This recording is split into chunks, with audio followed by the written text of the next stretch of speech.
eu sou indígena, sou do povo Tirió-Cachuiana, sou da terra indígena Parque do Tumucumaque, que fica no Pará, Amapá, fronteira com Suriname. O meu povo Tirió vive no Brasil e no Suriname, que são muitas realidades transfronteiriças que existem na nossa Amazônia, principalmente em relação a nós, povos indígenas. Bom, a minha terra, ela é uma terra meio isolada, eu posso dizer, né? Bom, fica na fronteira com Suriname, dá para chegar pelo rio lá, né? Mas fazendo uma expedição de 15 dias para você chegar lá na primeira aldeia e 15 dias para você chegar até Oriximiná. Essa é o processo do rio, se a gente quiser fazer. Não tem estrada, né? E só é possível chegar lá de avião. Bom, muitas histórias aqui que eu ouvi que me lembram um pouco da minha história também, que eu vou compartilhar um pouco com vocês, né? Também sou de uma geração de lideranças que o povo decidiu por mim, de dizer, ó, você vai sair e você vai estudar para poder voltar e nos ajudar. E aos 8 anos, no momento, sei lá, de viver a experiência de criança, de estar na aldeia, né? E quando também eu estou ali aprendendo a educação indígena, para mim, que é a base do que eu carrego até hoje, né? Mas, ao mesmo tempo, essa decisão, ele para mim, eu sempre lembro dele como uma primeira grande ruptura e, ao mesmo tempo, desafio colocado a mim para ser enfrentado, né?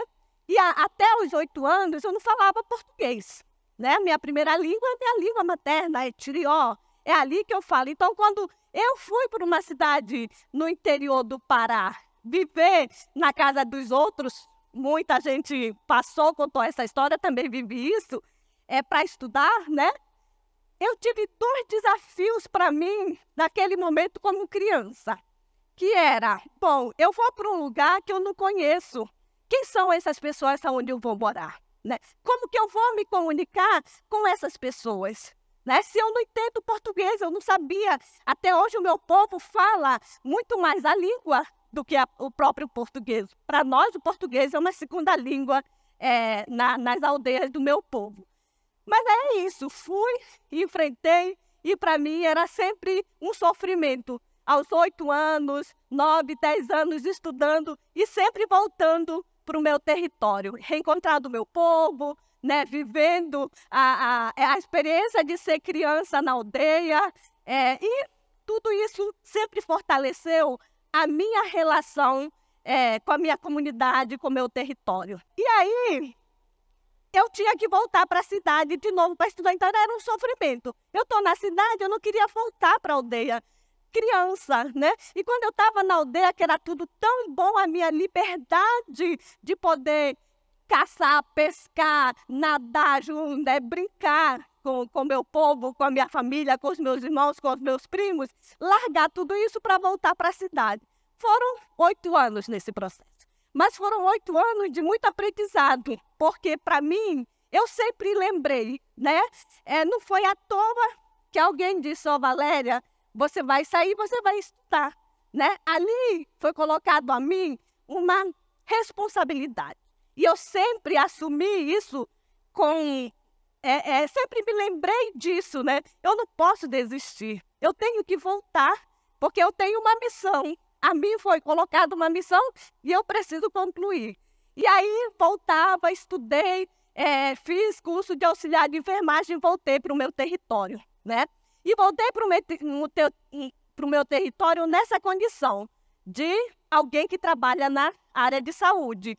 Mas isso também, ao mesmo tempo, me fez, como é que eu posso dizer, me fez reafirmar o meu compromisso e começar a enxergar processos que aqui foram relatados, né? Como alguém da área de saúde, eu pensava, né? quando o pessoal da saúde vinha para fazer atendimento na aldeia, o povo não queria. E eu não entendia por que o povo não queria, né?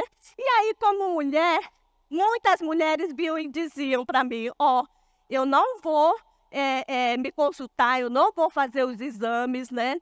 Por quê? Porque aqui eu não vou me apresentar a um homem médico, né? E naquela época, era essa história. Quem vinha eram médicos, não tinha quase mulheres em processos de atendimento como esse nas aldeias, né?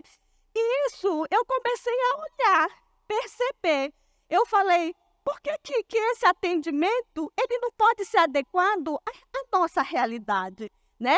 E esse processo me fez enxergar toda uma discussão que eu acompanhei, que foi a criação dos distritos sanitários especiais indígenas.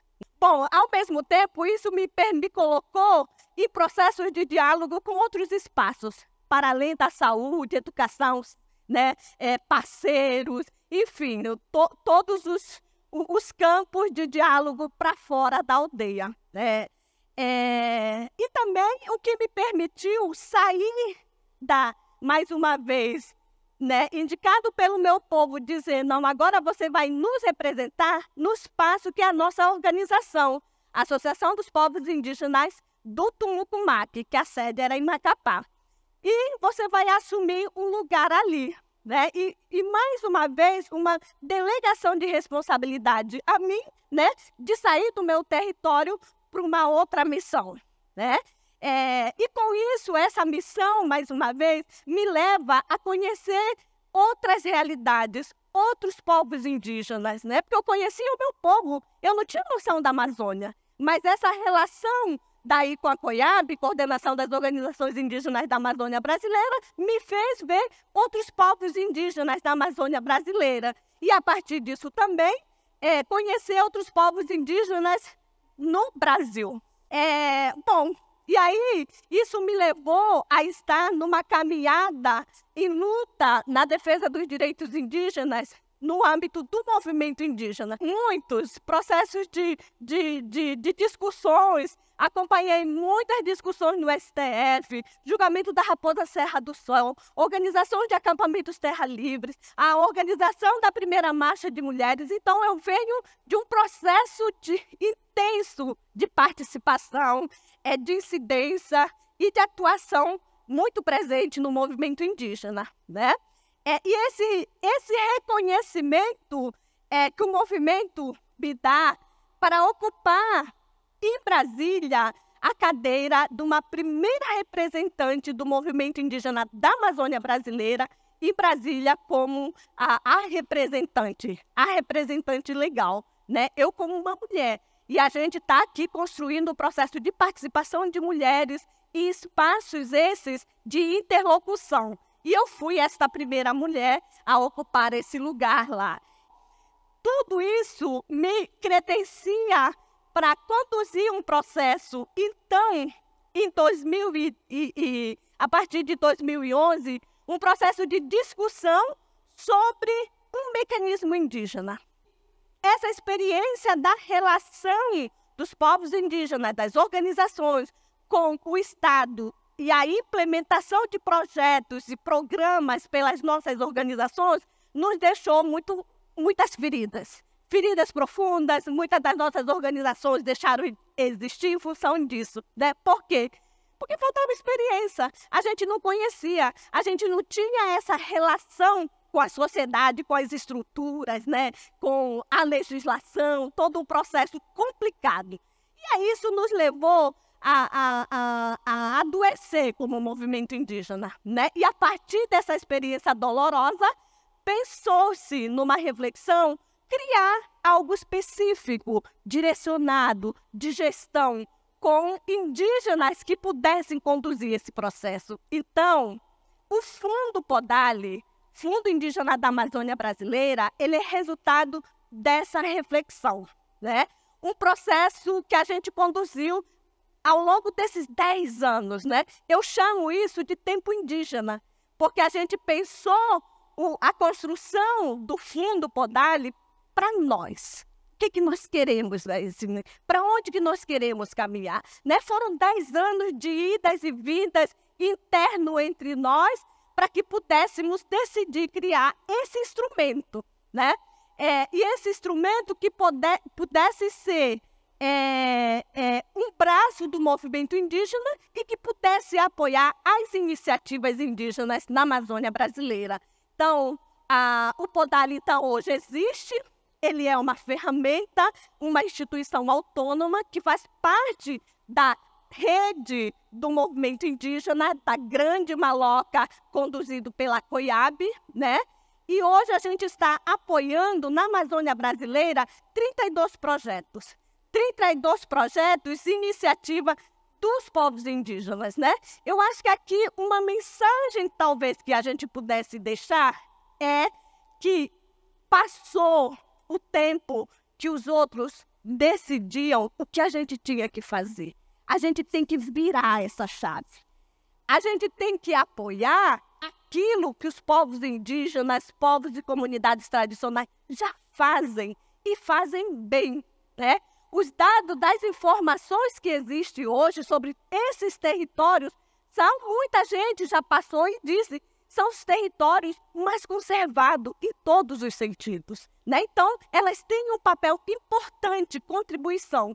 Então, não é inventar roda, né? Não é decidir por eles o que eles têm que fazer, é apoiá-los naquilo que já fazem, é apoiá-lo a partir da sua cosmovisão, da sua realidade, é reconhecer esta contribuição. Essa é a visão que a gente está colocando e trazendo para o debate, para a discussão, junto com os nossos parceiros. Bom, eu não vou me alongar muito, mas estamos aí com esses 32 projetos, apoiando essas iniciativas dos nossos parentes na Amazônia brasileira, no tema de gestão ambiental, no tema da economia indígena, no tema do fortalecimento institucional, esse que é um dos cernes, um dos pilares para que as organizações, de fato, estejam fortalecidos e possam enfrentar as demandas que são colocadas a elas, né? Então, é isso. E como uma mensagem final, eu queria poder dizer para vocês, né, que o Podal, ele é um resultado dessa construção. Eu sempre fico pensando também, ao mesmo tempo, dessa resiliência dos povos indígenas nessa relação com a sociedade não indígena, né? De poder dizer, assim, nós estamos construindo um processo feito por nós, né? Para os nossos parentes, e hoje é conduzido por nós indígenas, né? Eu sou Tirió Cachuiana, sou diretora executiva do Fundo Podal e conduzo hoje, a partir de Manaus, uma equipe com 10 profissionais, dos quais 70% é indígena, né? Desse processo de formação do semear que a gente está fazendo, no sentido de dizer. Enfim, então, eu quero dizer que nós, nesse processo, é uma responsabilidade de cada um de nós que estamos aqui, né? Porque eu estava olhando o tema que eu estou, que é o futuro, né? O futuro, como que esse tema cabe aqui? É isso, são as perspectivas, as construções, desafios para enfrentar esses processos a partir da nossa experiência, a partir do nosso conhecimento, né? Então, o passado, ele nos acompanha, estamos no presente, mas a nossa história, a nossa ancestralidade caminha junto conosco para enfrentarmos o futuro, né? E com isso eu queria encerrar aqui a minha fala agradecendo muito. Na POFA.